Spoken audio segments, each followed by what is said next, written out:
Hi, this is Peter Propp. I run the marketing leadership practice at Shore Communications, and welcome back to another episode of 10 Minute Strategy.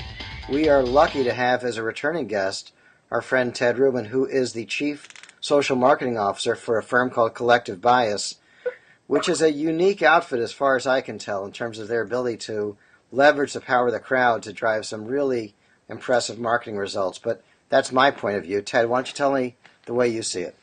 Well, first I want to say, Peter, how happy I am to be here. I love our conversations. 10-Minute Strategy does a great job bringing out great information for a lot of people that are very interested. Collective Bias is a social shopper marketing company. What that means, if you know this subsegment in the advertising industry called shopper marketing, that Mars has been the number one company for 5 years. Other companies like Tracy Locke or Saatchi X, we specialize in path to purchase and in retailers and CPG products primarily.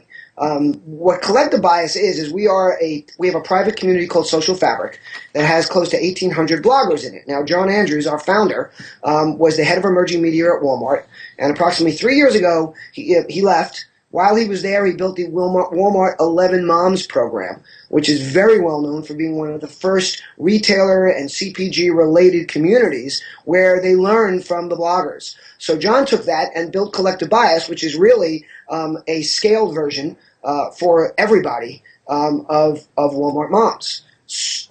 Again, we've grown slowly because we get to know every blogger personally, and what we've built is a true community. So unlike networks where you either buy advertising or an agency reaches out and needs X amount of bloggers to do something, they send the exact same request to every blogger and they do the exact same thing. Ours is very strategic.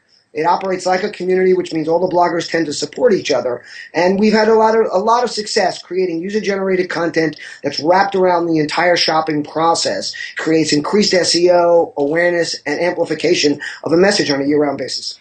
Excellent. Yeah, I mean, we all talk about crowdsourcing, or many people talk about crowdsourcing, and there's an idea of a very unorganized crowdsourcing. There's ideas of crowdsourcing to solve corporate problems, like my old employer did. There's crowdsourcing to do many things. Many petitions now are being crowdsourced, and that's a big action in the crowdsourcing space. It seems like you've got a highly organized crowdsourcing model. Why don't you tell us a little bit what you guys did on behalf of Nestle with their ice cream brands? That's Edie's, Dryers, and Drumstick, and I guess it was a promotion through Walmart? Well, what it was is that Nestle was launching their products and wanted to have a major impact around the Memorial Day holiday weekend last year at the Walmart stores. And they specifically wanted to drive traffic there.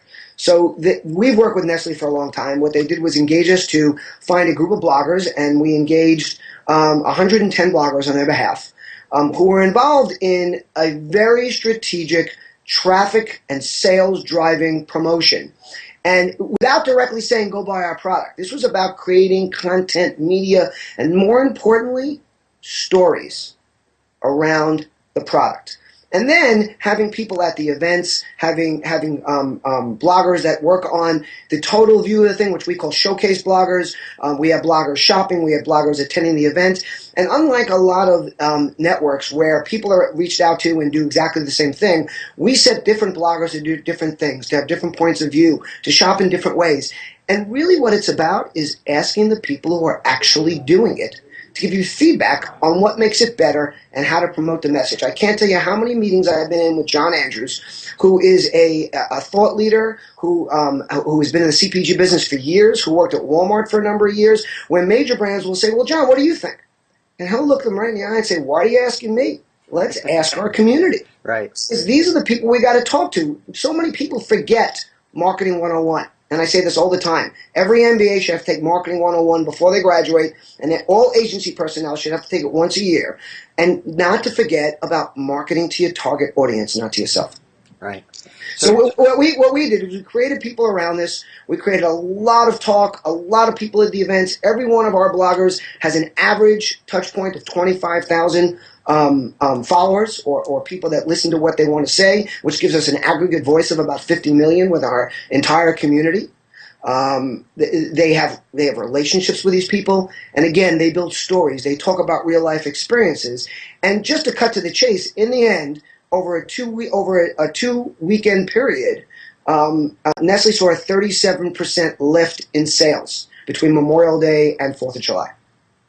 Wow, that's really incredible. So let's talk a little more about your network, because it's pretty impressive on its own.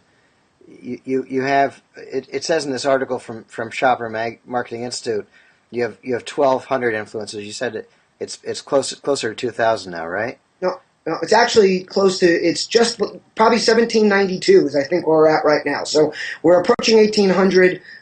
We could be at 30,000 like any of these other huge networks, but we have an invitation only or an application only type of process. Right. And the reason for this is not because we're looking for size, because we're looking for interaction, we're looking for engagement. We're looking for people who really want to reach out and say, I want to be a part of this, and raise their hand and are willing to go through a process to be a part of it, because we're not looking to bulk up our numbers. We want people that are interested, that are engaged, and therefore really can have influence for a brand. We like to meet every one of these bloggers. We go to almost every blogging event. We have somebody there. I go to a huge amount of them. John Andrews goes to a few. And there are community managers who are all bloggers, because we employ bloggers as well as having them in our community, attend these events, because this way we really get to know the people. We know what their passion points are. We know what really matters to them. It's not just about them filling out a form. Right. And then this community really operates like a community, not a network. When bloggers are involved in campaigns, very often other bloggers from the community jump on the campaigns even when they're not being paid or even when they're not a part of it, because a few reasons. Number one, they respect the other bloggers and they like what they're talking about. Number two is they support them because they want to be supported when they do campaigns. And number three, it's just a community effect that people tend to get involved in things that other community members are doing. Well, right, and if you're reading something that someone else is passionate about, it comes through as something real, and if it's appealing to you, you cover it.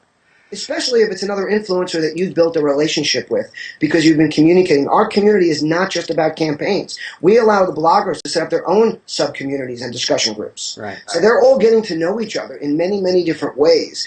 And they have respect for each other in those respects, and they know what each other knows best. Excellent. So how about their pay? You mentioned they're getting paid when they do these campaigns. What is that range? Well, it can be as little as $100 for a shopportunity.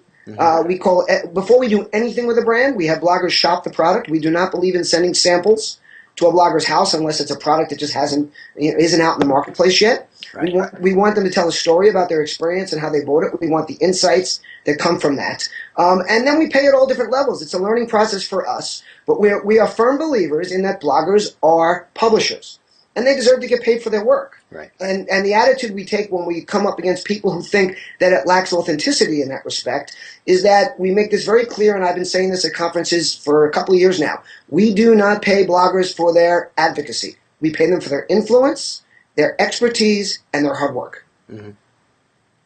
Right. So you tell them you want to write about on a topic and give them some general guidelines, and then they describe it the way they want to describe it and put it out there in the world. 100%. I have to tell you, I love critics because critics bring a sense of authenticity to a campaign, and critics also give you tremendous feedback. Right. If they tell you things that are wrong, JetBlue has a policy.